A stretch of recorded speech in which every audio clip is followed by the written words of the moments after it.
नमस्कार, स्वागत है आपका इस चैनल में। आज हम बात करेंगे भाद्र माह के शुक्ल पक्ष की एकादशी की। हमें इस एकादशी पे क्या करना चाहिए और हमें इस एकादशी पे क्या नहीं करना चाहिए, जिससे हमें विष्णु भगवान की पूरी कृपा मिले। सनातन परंपरा में प्रत्येक माह में कृष्ण पक्ष और शुक्ल पक्ष में पड़ने वाली एकादशी व्रत का बहुत ज्यादा महत्व है। यह पवित्र तिथि भगवान श्री विष्णु की साधना आराधना के लिए समर्पित होती है। एकादशी के दिन व्रत करने से जगत के पालनहार माने जाने वाले श्री हरि विष्णु की शीघ्र ही कृपा बरसती है और जो भी है पूजा पाठ व्रत करता है उसकी सारी मनोकामनाएं पूर्ण होती है। भाद्र माह के शुक्ल पक्ष की एकादशी, जिसे डोल ग्यारस या जल झूलनी एकादशी भी कहते हैं और इसे परिवर्तनी एकादशी के नाम से भी जाना जाता है। जल झूलनी एकादशी पर विष्णु भगवान से मनचाहा वरदान पाने के लिए हमें क्या करना चाहिए और क्या नहीं करना चाहिए, इस पर बात करते हैं। भगवान विष्णु की पूजा तुलसी दल के बगैर अधूरी मानी जाती है। ऐसे में जल झूलनी एकादशी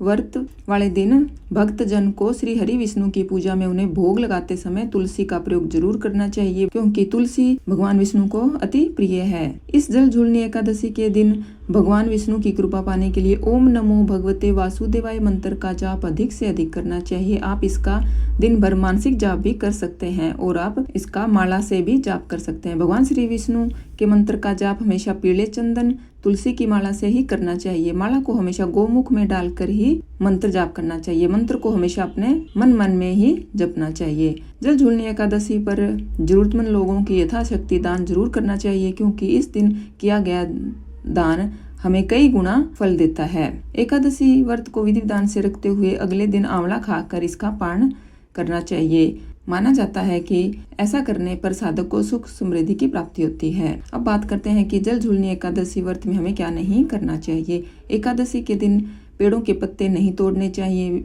विष्णु प्रिया कहलाने वाली तुलसी के पत्तों को भी भूल कर भी नहीं तोड़ना चाहिए। इस दिन तुलसी की पूजा करनी चाहिए। भगवान विष्णु की पूजा में चढ़ाने के लिए तुलसी दल हमेशा एकादशी से एक दिन पहले या 2 दिन पहले ही तोड़कर रख लेने चाहिए। किसी भी माह में पड़ने वाली एकादशी पर भूल कर भी व्यक्ति को बाल नाखून आदि नहीं कटवाने चाहिए। हिंदू मान्यता के अनुसार भगवान विष्णु की पूजा के लिए समर्पित इस पावन तिथि पर शोर कर्म करने पर व्यक्ति के घर में यानी लक्ष्मी नाराज होकर चली जाती है और जीवन में तमाम तरह के कष्टों का उसे सामना करना पड़ता है।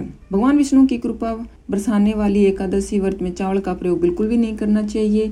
ऐसे में जल झूलनी एकादशी के दिन तो भूल कर भी चावल न खाएं, क्योंकि माना जाता है कि इस दिन चावल खाने से व्यक्ति के जो भी पुण्य कर्म होते हैं वो खत्म हो जाते हैं। इस दिन मंदिरों में भगवान विष्णु की और श्री कृष्ण को पालकी में बिठाकर शोभा यात्रा निकाली जाती है, उनको स्नान कराया जाता है। इस एकादशी के दिन व्रत कर भगवान विष्णु की पूजा अर्चना का विशेष महत्व है। अब बात करते हैं कि हमें पूजा अर्चना कैसे करनी चाहिए। इस व्रत में धूप दीप नवेद्य आदि पुष्प से पूजा करने का विधि विधान है। 7 कुंभ स्थापित करने चाहिए। 7 कुंभों में 7 प्रकार के अलग अलग दाने भरे जाते हैं, जैसे गेहूं, उड़द, मूंग, चना, जौ, चावल और मसूर। कुंभ के ऊपर श्री विष्णु की मूर्ति रखकर पूजा की जाती है। इस व्रत को करने के बाद रात्रि में श्री विष्णु के पाठ का जागरण करना चाहिए। व्रत 10वीं तिथि से शुरू होकर द्वादश तिथि तक किया जाता है, इसलिए व्रत की अवधि सामान्य व्रतों की तुलना में कुछ लंबी होती है। एकादशी तिथि के दिन पूरे दिन व्रत कर अगले दिन द्वादश तिथि की सुबह को अन्न से भरा घड़ा ब्राह्मण को दान दिया जाता है। राजस्थान में जल झूलनी एकादशी को डोल ग्यारस एकादशी भी कहा जाता है। इस अवसर पर यहाँ भगवान गणेश और माता गौरी की पूजा की जाती है। देवी देवताओं को नंदी तालाब के किनारे ले जाकर इनकी पूजा की जाती है और संध्या के समय इन मूर्तियों को वापस लाया जाता है। तो ये थी कुछ एकादशी के बारे में हमें क्या करना चाहिए और क्या नहीं करना चाहिए की जानकारी। अगर आपको यह जानकारी पसंद आई है तो प्लीज़ वीडियो को लाइक करें, शेयर करें और हमारे चैनल के साथ जुड़े रहने के लिए आपका बहुत बहुत धन्यवाद।